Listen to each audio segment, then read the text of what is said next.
আগের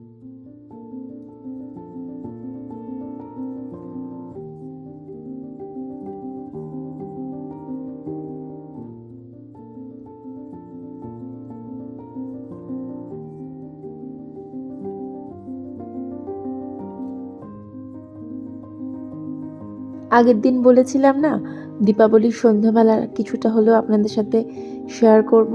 তো ঘরটাকে খুব সিম্পল সাজিয়েছিলাম এই বছর। এবছর না কিচ্ছু করতে আমার মন চায়নি। ছোট করে একটা রঙ্গোলি করেছিলাম, আর প্রদীপ মানে মোমবাতি তো জ্বালতে হবে তাই জ্বালিয়েছিলাম। তবে এবছর মাটির কিছু প্রদীপ কিনে আনিনি, কিছু করিনি। তবে এই রঙ্গোলি করতে ভীষণ পছন্দ করি, আর মাও ভীষণ পছন্দ করতো। এইগুলো করলে মা খুব খুশি হতো, তাই এটা করেছি আর কি। আর একটুখানি সেজেছিলাম। যাই হোক, গুড মর্নিং সবাইকে। আমি সৌমি, আর আমার চ্যানেলের আরও একটি নতুন ব্লগে আপনাদের সবাইকে স্বাগত। আজ মঙ্গলবার, আর এখন ঘড়িতে 8টা বাজে। আজকাল একটু বেলায় ঘুম থেকে উঠি, তো প্রথমেই চলে এলাম ছাদে গাছগুলো একটু জল দিয়ে নেব বলে। গাছগুলোর অবস্থাও না দিন দিন শোচনীয় হয়ে যাচ্ছে। তারপর নিচে নেমে টুকটাক যা কাজ থাকে সেগুলো করব। ঘরদোরটা একটু ঝাড় দিয়ে নেব। রঙ্গোলি ফঙ্গলি করেছিলাম কালকে, ঘর একটু ধুলো হয়ে আছে। আর তাছাড়া জয়ন্তীদিকে দিয়ে আমি সব কাজটা করাই না। কিছু কাজ যদি আমি নিজে না করি, আমার তো হাতে পায়ে জং পড়ে যাবে, তখন আর কে দেখবে আমাকে? তো কিছু কাজ ওই জন্য আমি আমার জন্য রেখে দিই। তো এরপর ঝাঁটফাট দিয়ে নিলাম, আর তারপরে না আমি সোজা স্নান করে নিয়েছিলাম। তারপরে ঠাকুর ঘরে পুজো দিয়ে চলে এলাম রান্নাঘরে। বাবুই একবার চা করে নিজে খেয়ে নিয়েছে, আর আমি একটু তমালের জন্য চা বসালাম। ওর একটু ঠান্ডা লেগে আছে, তাই জন্য একটুখানি ওর জন্য আদা দিয়ে চা যেহেতু, প্রথমে জলটা আদার সাথে ফুটিয়ে নিয়েছিলাম, তারপরে চা দিয়েছিলাম, তারপরে দুধ দেব। এইভাবেই আমি আদা চাটা করে থাকি, কারণ আমি কিছু কিছু সময় খেয়াল করেছি যে দুধের সাথে আদাটা ফোটালে না দুধটা কেটে যায়। তো যাই হোক, চাটা একটুখানি করে নিই, তমালকে চাটা দিয়ে দিই। আজকে আবার তমাল বাজারে যাবে, আর আমারও কিন্তু টুকটাক এখনও অনেক কাজ বাকি আছে। সবই তো সকাল। তো চলে এলাম আমি বড় ঘরে। এসে আমি একটু বিছানাটা আগে গুছিয়ে নেব।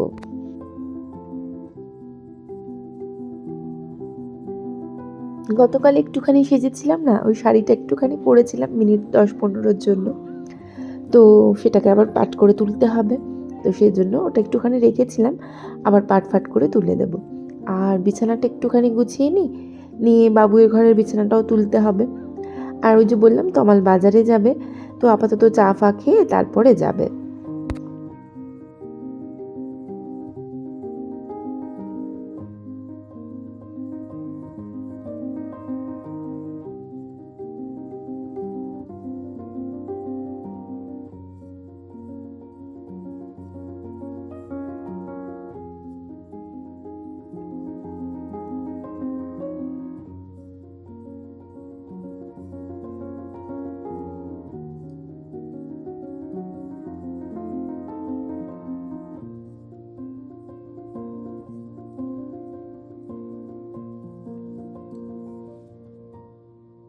তো এই ঘরে বিছানাটা গোছানো কমপ্লিট হয়ে গিয়েছে, আর এরপরে আমি সোজা চলে এলাম বাবুয়ের ঘরে বিছানাটাও একটুখানি গুছিয়ে দিই।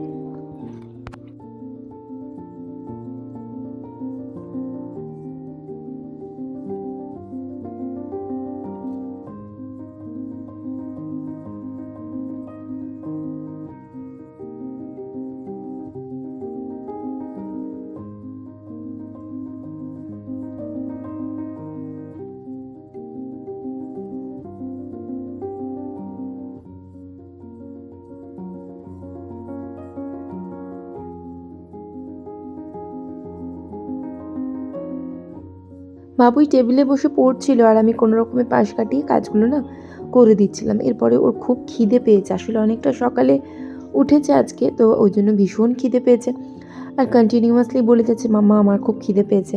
তো কি রান্না করব, আজকে ভাবলাম একটুখানি আমি চিড়ের পোলাও করি। তো সেই জন্য একটা কড়া পড়ে আছে, সেই জন্যই এত বড় কড়াইটা বার করতে হলো। কারণ মিডিয়াম সাইজের কড়াইটাতে না হবে না, আমি বুঝতে পারছিলাম। আর ঘরে তেমন কিচ্ছু আনার ছিল না বলে একটুখানি আলু আর পেঁয়াজ দিয়েই চিড়ের পোলাওটা করব। আর তমাল বাজারে যাবে, তারপরে রান্না করতে গেলে না অনেকটা বেশি দেরি হয়ে যাবে। তো সেই জন্য আমি একটু আলু পেঁয়াজ দিয়েই কোনো রকমে চিড়ের পোলাওটা বসিয়ে দিয়েছিলাম। একদম সিম্পল তো, সেরকম তো কোনো তামঝাম নেই, তবে একটু আনাজ দিলে একটু বেশি ভালো খেতে লাগে এই আর কি।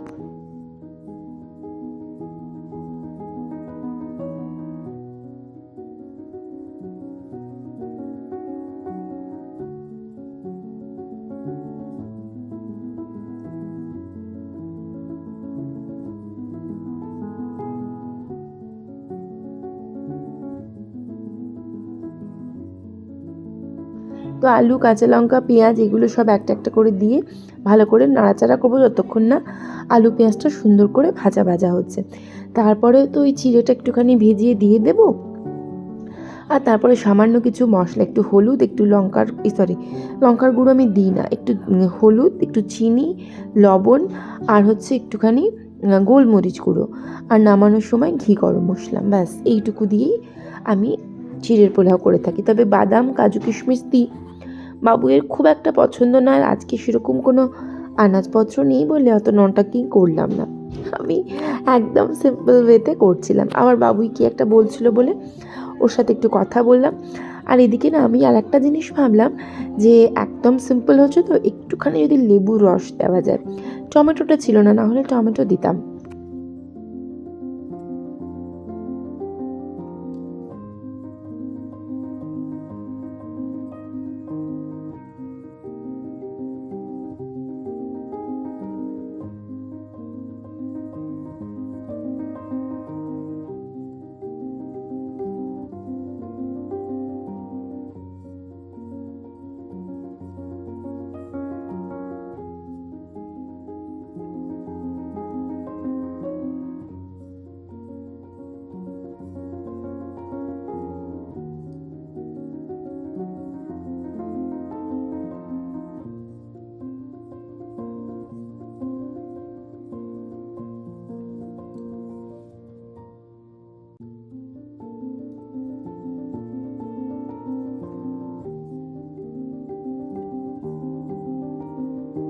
তো একটু ঘি, গরম মশলা, ওই যে বললাম দেবো, তা ঘি দিলাম, একটুখানি লেবুর রস দিলাম, দিয়ে আমি ভাবলাম প্রথমে বাবুইকে দিই, আর আমারও খিদে পেয়েছে, আমিও খেয়ে নেব। তমাল তো এই বস্তুটি খাবে না, তার জন্য আবার চিড়ে ভিজাতে হবে বা ছাতু খাবেও। তো বাবুইকে দিয়ে আসার পর আমিও একটুখানি আমার মতন নিয়ে বসে গেলাম।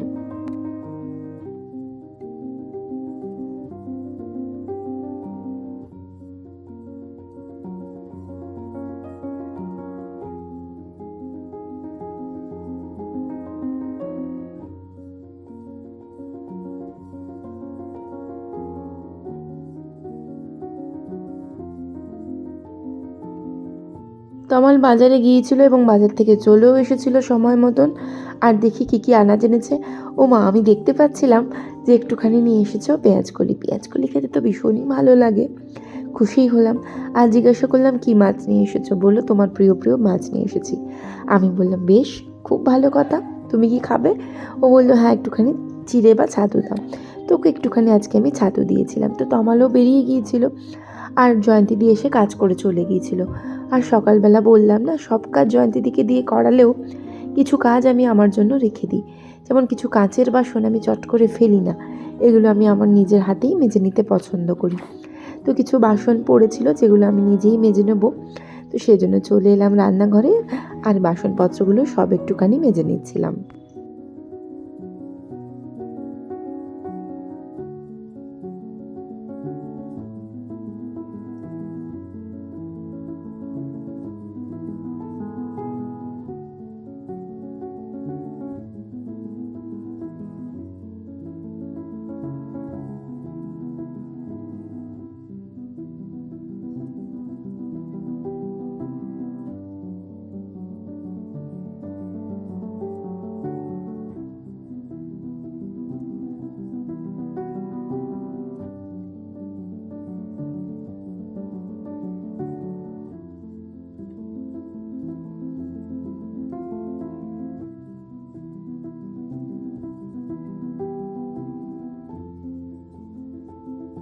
এই ফাঁকে একটা ছোট্ট কথা আপনাদেরকে মনে করিয়ে দিই, আমার একটা ফেসবুক চ্যানেল আছে এবং মানে ফেসবুকে একটা পেজ আছে, চ্যানেল নয়, এবং তার লিঙ্কটা আমি না আমার মানে কী বলবো, পোস্টে আমার ইউটিউব পোস্টে আমার দেওয়া আছে।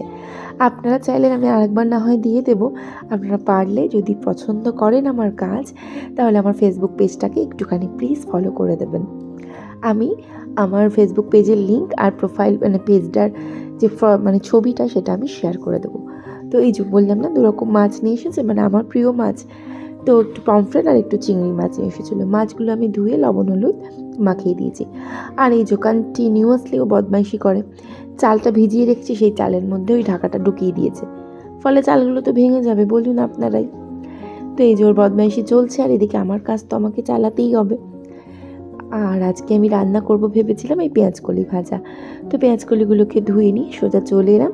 আর আপাতত টুকরো করে কেটে নিই। মুসুরির ডাল করব, পেঁয়াজকলি আলু ভাজা আর পমফ্রেট মাছ।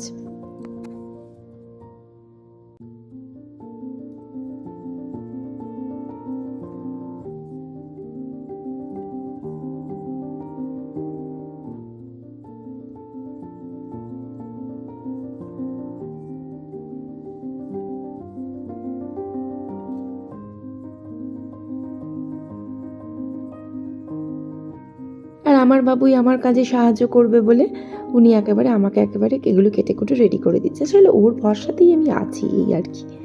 তো এরপরে না ভাবলাম চলো রান্নাবান্নাগুলো একদম স্টার্ট করে দেওয়া যাক। আনাজপত্রগুলো কেটে নিয়েছিলাম। তারপরে ভাবলাম মুগ ডাল করব। ও মা! তারপরে মনের মধ্যে কি হলো, ভাবলাম না, মুগ ডাল করব না, একটু মুসুরির ডাল করব। এই বলে আবার ডালটাকে কন্টেনারের মধ্যে ভরে দিলাম।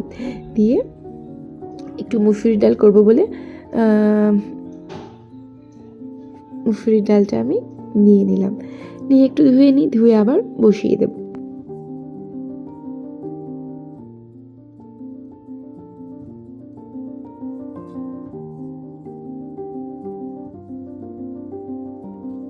এই যে এইদিকে পেঁয়াজকলিগুলো ভাজা ভাজা করে ফেলেছিলাম, আর এর মধ্যেই আমি তেলের মধ্যে দিয়ে দিলাম একটু আলুর কেটে রাখা আলুর টুকরোগুলো। তো এগুলো একটু ভালো করে নাড়াচাড়া করে নেব। করে নিয়ে আমি দুটো একসাথে মিক্স করে নেবো। এটাই সবাই আমরা যেমন করে থাকি আর কি। তো এদিকে ভাতের চালটাও, জলটাও ফুটে গিয়েছিল, তো চালটা আমি তুলে দিলাম।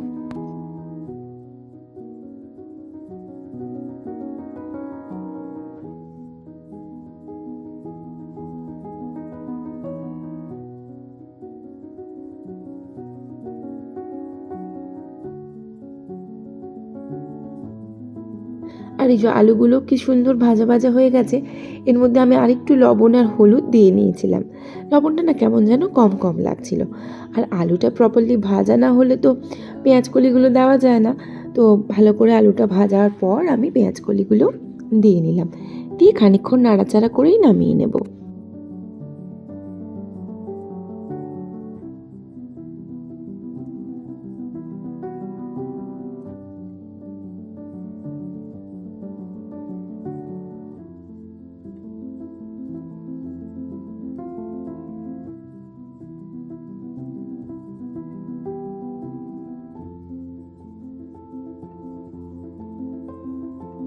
আর এরপরে কেটে রাখা মানে লবণ হলুদ মাখিয়ে রাখা মাছগুলোও ভেজে নিলাম।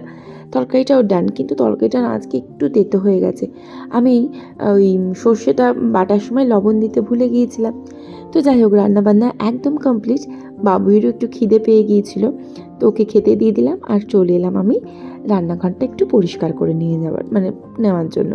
রান্নাঘরটা ভালো করে পরিষ্কার না করলে চলে। রান্নাঘর ভালো করে পরিষ্কার না করলে কেমনই একটা অস্বস্তি হয়। মানে যেভাবেই হোক রান্নাঘর একদম পরিষ্কার পরিপাটি আমার চাই। আমার কেন, আমাদের মতন প্রত্যেকটা ভালো গৃহিণীরই কিন্তু এটা চাই। তো যাই হোক, বাবুইরও খাওয়া দাওয়া কমপ্লিট হয়ে গিয়েছিল, ও বাসনটা নামিয়ে দিল। আর এখন তো সব বাসনপত্রগুলো আমি ধুয়ে ভালো করে গামলার মধ্যে ভরে রেখে দিই। এখন তো আর মাজার ইয়েটা নেই, ওইটুকু সময় আমি নিজের জন্য পেয়েই যাই। তো আজকের এই ছোট্ট ব্লগটা আমি এখানেই শেষ করলাম। ভালো লাগলে প্লিজ পাশে থেকে যাবেন। ভিডিওটা দেখার জন্য থ্যাংক ইউ সো মাচ। দেখা হচ্ছে নেক্সট ব্লগে। Till then, tata.